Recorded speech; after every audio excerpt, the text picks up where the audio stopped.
Hi students, welcome to learning house by Haseena DSC classes. ఈరోజు మనం maths మెథడాలజీలో important SGT bits అనేవి discuss చేసుకుందాం. క్లాస్లోకి వెళ్లే ముందు like and subscribe my channel, watch my videos. ఇలాంటి మరిన్ని వీడియోస్ కోసం నా ఛానల్ని సబ్స్క్రైబ్ చేసుకోండి. ఇక్కడ ఫస్ట్ బిట్ వచ్చేసి దీర్ఘచతురస్రం మరియు రాంబస్ల రెండింటి ధర్మాలను కలిగి ఉన్న చతుర్భుజం ఏది అంటే చతురస్రం.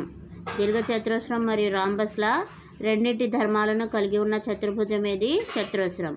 ఒక చతురస్రం నిర్మించుటకు కావలసిన కొలతల సంఖ్య 1. ఒక చతురస్రం నిర్మించుటకు కావలసిన కొలతల సంఖ్య 1.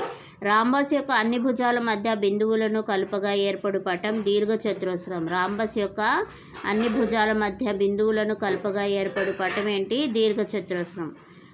ఇక్కడ కర్ణాలు లంబ సమద్విఖండన చేసుకునే చతుర్భుజం చతురస్రం. సమాంతర చతుర్భుజం. కర్ణాలు లంబ సమద్విఖండన చేసుకునే చతుర్భుజం ఏంటి? చతురస్రం. సమాంతర చతుర్భుజం. మ్యాక్స్ అనే పదం భ్రమణ సౌష్ఠవతను చూపే ఆంగ్ల అక్షరాల జత అని హెచ్ అండ్ ఎస్. మ్యాక్స్ అనే పదం భ్రమణ సౌష్ఠవతను చూపే ఆంగ్ల అక్షరాల జత ఏది అంటే హెచ్ అండ్ ఎస్. రెండు బిందువులను కలిపే అన్ని దూరములలో తక్కువ దూరం కలది ఏది అంటే సరళ రేఖ. రెండు బిందువులను కలిపే అన్ని దూరములలో తక్కువ దూరం కలది ఏది? సరళ రేఖ. ఆంగ్ల అక్షరాలలో 2 కన్నా ఎక్కువ సౌష్ఠవాక్షరాలు కలిగి ఉన్న అక్షరం 0. ఆంగ్ల అక్షరాలలో 2 కన్నా ఎక్కువ సౌష్ఠవాక్షరాలు కలిగి ఉన్న అక్షరం 0. వృత్త రేఖా చిత్రంలో వృత్త కేంద్రం వద్ద చేసే కోణం విలువ 360 డిగ్రీస్. వృత్త రేఖా చిత్రంలో వృత్త కేంద్రం వద్ద చేసే కోణం విలువ 360 డిగ్రీస్. ఏకాంతర కోణాల జతలు సమానమైతే ఆ రేఖలు సమాంతర రేఖలు అవుతాయి. ఏకాంతర కోణాల జతలు సమానమైతే ఆ రేఖలు సమాంతర రేఖలు అవుతాయి అన్నమాట. కనీసం 3 సౌష్ఠవ రేఖలు లేని పటం ఏది అంటే దీర్ఘచతురస్రం. కనీసం 3 సౌష్ఠవ రేఖలు లేని పటం ఏది? దీర్ఘచతురస్రం. త్రిభుజంలో అంతర కోణాల మొత్తం 180 డిగ్రీస్ను నిరూపించు పద్ధతి తార్కిక నిగమన పద్ధతి. త్రిభుజంలో అంతర కోణాల మొత్తం 180 డిగ్రీస్ను నిరూపించు పద్ధతి తార్కిక నిగమన పద్ధతి. ఒక సంఖ్య 1ల స్థానంలో 4 కలదు. ఆ సంఖ్య ఒక వర్గ సంఖ్య కానవసరం లేదు. ఒక సంఖ్య 1ల స్థానంలో 4 కలదు. ఆ సంఖ్య వర్గ సంఖ్య కానవసరం లేదు. ఇక్కడ మళ్ళీ వ్యవకలన పద్ధతి వర్గమూలం కనుగొనే విధానంలో క్రింది వాటిలో ఏ సంఖ్యలను ఉపయోగిస్తారు అంటే బేసి సంఖ్యలను ఉపయోగిస్తారు. వ్యవకలన పద్ధతి వర్గమూలం కనుగొనే విధానంలో క్రింది వాటిలో ఏ సంఖ్యలను ఉపయోగిస్తారు? బేసి సంఖ్యలు. వాతావరణ కాలుష్యానికి కారణమైన వాయువు ఏది అనే ప్రశ్న ఏ రకమైన ప్రశ్న? లఘు సమాధాన ప్రశ్న. వాతావరణ కాలుష్యానికి కారణమైన వాయువు ఏది అనే ప్రశ్న ఏ రకమైన ప్రశ్న? లఘు సమాధాన ప్రశ్న.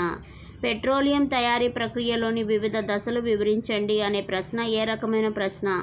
వ్యాసరూప సమాధాన ప్రశ్న. పెట్రోలియం తయారీ ప్రక్రియలోని వివిధ దశలను వివరించండి అనే ప్రశ్న ఏ రకమైన ప్రశ్న? వ్యాసరూప సమాధాన ప్రశ్న.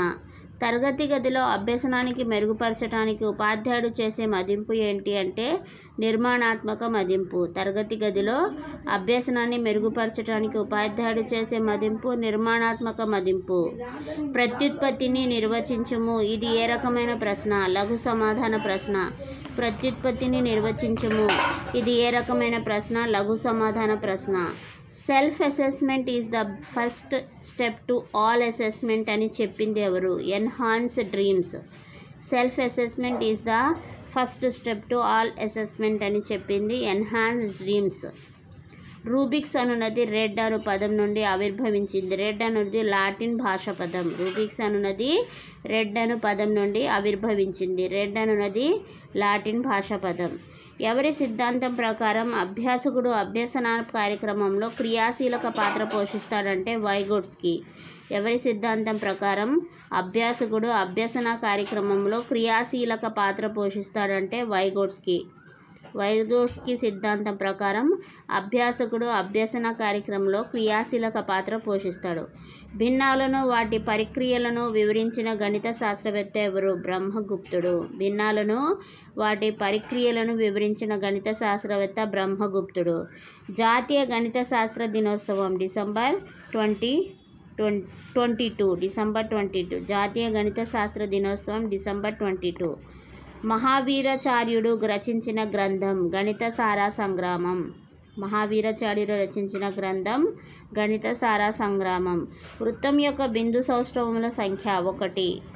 వృత్తం యొక్క బిందు సౌష్ఠవముల సంఖ్య 1. బిందు సౌష్ఠవం కలిగి ఉన్నది INZ అక్షరాలు అనేవి బిందు సౌష్ఠవాన్ని కలిగి ఉన్నాయి అన్నమాట. ఓకేనా. ఇవన్నీ కూడా SGT వాళ్ళకి చాలా ఇంపార్టెంట్ బిట్స్, మెథడాలజీ మ్యాథ్స్ సంబంధించినవి.